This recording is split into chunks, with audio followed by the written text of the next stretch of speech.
बोलते हैं कि हम बच्चे ज्यादा पैदा करते हैं। नरेंद्र मोदी क्या आपके 6 भाई नहीं है? अमित शाह की 6 बहनें नहीं है? क्या रविशंकर प्रसाद की 7 भाई बहन नहीं है? मगर दिखता कौन? मुसलमान ज्यादा बच्चे पैदा कर रहे हैं। अरे झूठ बोल रहे हो तुम।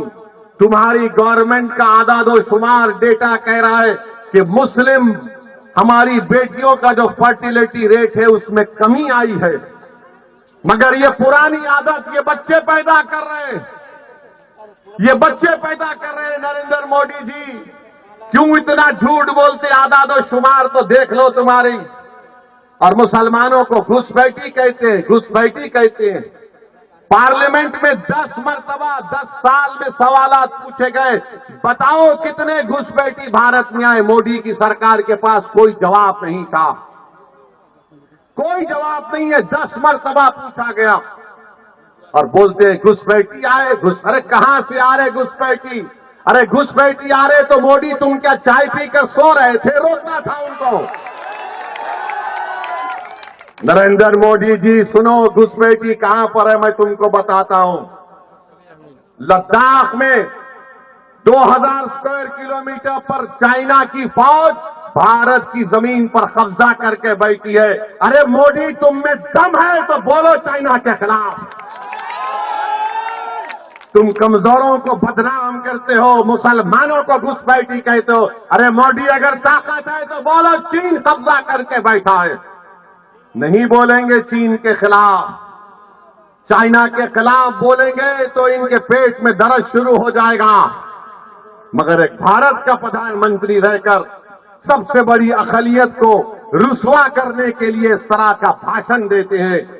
अफसोस होता है नरेंद्र मोदी कि तुम भारत के वजीर आजम हो।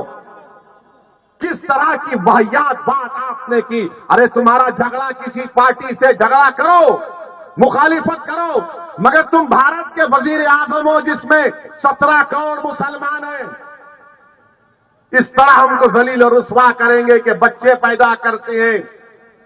मैं कल नरेंद्र मोदी का भाषण सुना और भाषण में नरेंद्र मोदी ने धमकी दी भारत के मुसलमानों को। क्या कहा भारत के प्रधानमंत्री ने? कि हम बच्चे ज्यादा पैदा करते हैं, हम घुसपैठी हैं। नरेंद्र मोदी ने कहा कि दौलत लेकर हमको बांट दी जाएगी। मोदी ने कहा हमारी हिंदू बहनों को, मोदी ने झूठ कहा कि तुम्हारा मंगलसूत्र छीन लिया जाएगा। नरेंद्र मोदी तुम दुनिया के सबसे बड़े झूठे हो। तुम जब चीफ मिनिस्टर थे गुजरात के तो बिल्किस बानो की अस्मत रेजी किसने की? नरेंद्र मोदी बताओ। हमारी बेटी बिल्किस बानो हामिला है, 3 साल की बेटी उसके साथ है, उसकी मां है, रिश्तेदार है। घर के पड़ोसियों ने बिल्किस बानो की इज्जत लूटी। बिल्किस बानो अपने घर के पड़ोस में जो दुकान थी उस दुकान से बिल्किस बानो ने चूड़ियां खरीदी। जिसने हमारी बेटी को चूड़ियां बेचा उसने बिल्किस बानो की अस्मत रेजी की। 3 साल की बेटी को कत्ल कर दिया। अरे नरेंद्र मोदी बताओ किसकी दौलत लूटी गई? मेरी बेटी की, मेरी बहन की दौलत लूटी गई थी। आप मुख्यमंत्री थे, उसको इंसाफ गुजरात में नहीं महाराष्ट्र में मिला। जेल को गए ये जालिम लोग और नरेंद्र मोदी की सरकार ने उनको रेमिशन पर छोड़ दिया। बताओ नरेंद्र मोदी किसकी दौलत छीनी गई थी? किसकी दौलत छीनी गई थी? एहसान जाफरी को जिंदा काट कर जला दिया गया। नरेंद्र मोदी आप भूल गए? यही एहसान जाफरी ने आपको कई फोन किए थे, साबिका रुकने पार्लिमान, मगर एहसान जाफरी को जिंदा जला दिया गया। आज भी उसकी बेवा ज़किया जाफरी इंसाफ के लिए पुकारती है, कोई पूछने वाला नहीं है। भारत के वजीर आजम, 133 करोड़ जनता के वजीर आजम जो कहते हैं, झूठ कहते हैं सबका साथ सबका विकास, मगर कल का भाषण नरेंद्र मोदी का ऐसा नजर आ रहा था कि हिटलर बोल रहा है भारत का वजीर आजम नहीं बोल रहा है। और आपको याद दिला रहा हूं, मैंने पार्लियामेंट में फरवरी में जो पार्लियामेंट का सेशन हुआ था, मेरी तकरीर को उठाकर देख लो। मैंने अपनी तकरीर में कहा था कि आज भारत का मुसलमान 1930 के यहूदियों की तरह जर्मनी में जो यहूदी थे अपने आप को समझता है। और यहूदियों में जब हिटलर ने यहूदियों को गैस के चेंबर में डालकर मार दिया, ऐसे ही नहीं डाला, पहले हिटलर ने तकरीर करना शुरू कर दिए यहूदियों के खिलाफ। यही तरह इस तरह तकरीर कर रहे नरेंद्र मोदी। नरेंद्र मोदी, आप प्रधानमंत्री हैं, इस देश के प्रधानमंत्री आपको जेब नहीं देता कि आप भारत की इतनी बड़ी आबादी के ताल्लुक से इस तरह की बकवास करें। किसकी दौलत लूटी हमारे, बताओ मेरे भाई। हकीकत बता रहा हूं तुमको, भारत के मुसलमानों की सुनो।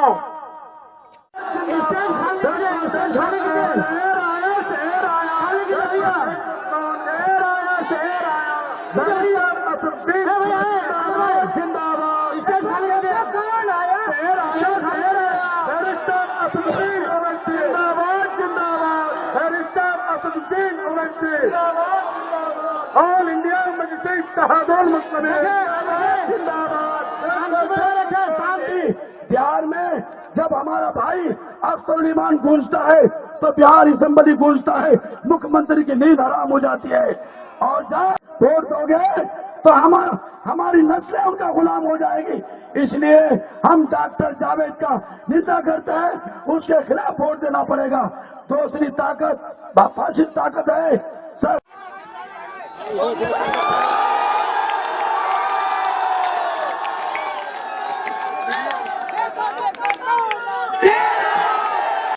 तुम्हारी लीडरशिप बने। आप रुक जाइए भाई, भाई आप रुक जाइए, हट जाइए। क्यों आ रहे बार बार आप? अरे कुछ नहीं होगा ना, क्यों आ रहे? मेरे अजीज दोस्तों और बुजुर्गों, अब आप सुनिए, आपका जो यहां पर कांग्रेस के एमपी साहब हैं, वो कहते हैं कि वो 5 साल में 1.5 लाख किलोमीटर चले। 5 साल में 1.5 लाख किलोमीटर चले, यानी रोज 100 किलोमीटर चलना पड़ेगा। आपने देखा उनको चलते हुए? वहां जो खड़े हुए हैं आपने देखा उनको चलते हुए? ये तसव्वुर करो कि पूरा अंधेरा है, फिरका परस्ती है, इखलाक, पीलू खान, बाबरी मस्जिद, ये जो तुम रोशनी जलाए हो, ये उम्मीद की रोशनी तुम आज जलाए हो संता की सरजमीन पर। इस रोशनी को पूरे किशनगंज में फैलाओगे आप, पूरे किशनगंज में फैला दोगे आप। 26 तारीख को पठानकोट दोगे आप। अख्तर ईमान जिंदाबाद, सीमांचल की सरजमीन जिंदाबाद, सीमांचल की सरजमीन जिंदाबाद। हमारा इतिहास सब कुछ बर्बाद कर दिया। अगर उसको कोई जवाब देने वाला है तो हमारा बैरिस्टर सुद्दीन अवैसी है। और अब कहता हूं, जैसे पार्लियामेंट में इम्तियाज जलील साहब गूंजते थे, हमारे बैरिस्टर साहब गुजरे थे, लेकिन इस बार 2024 के चुनाव में और गूंजेगा हिंदुस्तान जिंदाबाद, सोनता के नौजवान जिंदाबाद। अस्सलाम वालेकुम। महादान मंडल पूर्व प्रखंड प्रमुख दयान मंडल साहब वो आए, अपनी बातों को रखें। अरे कांग्रेस का आप कब से साथ दे रहे हैं बताओ मुझे?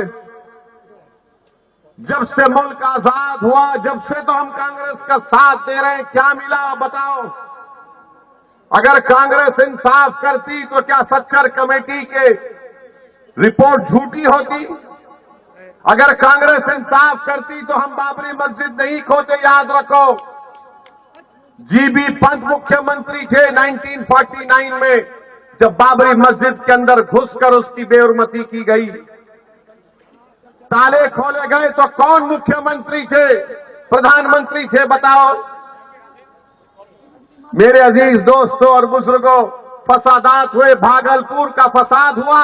अगर भागलपुर के उस गोभी के खेतों को अल्लाह जबान देगा तो सोनता की सरजमीन पर हाथ खड़े होने वाले लोगों से कहेगा कि सुनो, हमको काट कर दफना दिया गया और हमारी लाशों के ऊपर गोभी को गा दिया गया। किसकी सरकार थी? जब मेरी थी, मैं मुख्यमंत्री था।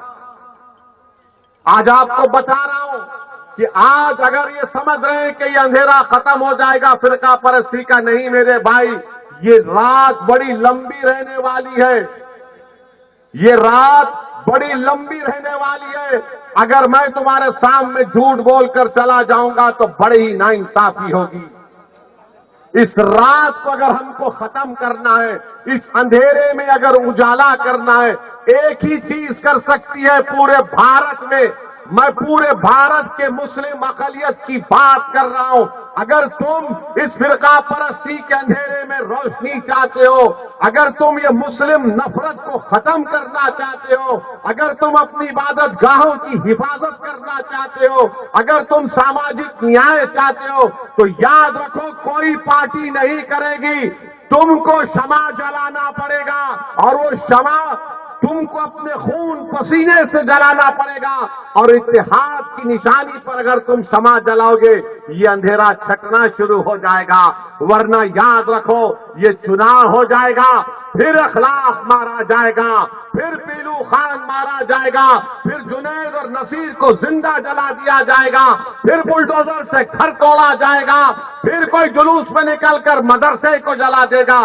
अगर तुम सियासी ताकत बनोगे, इत्तेहाद पैदा करोगे, अपनी क़ियादत को बनाओगे, तो ये अंधेरा खत्म होगा।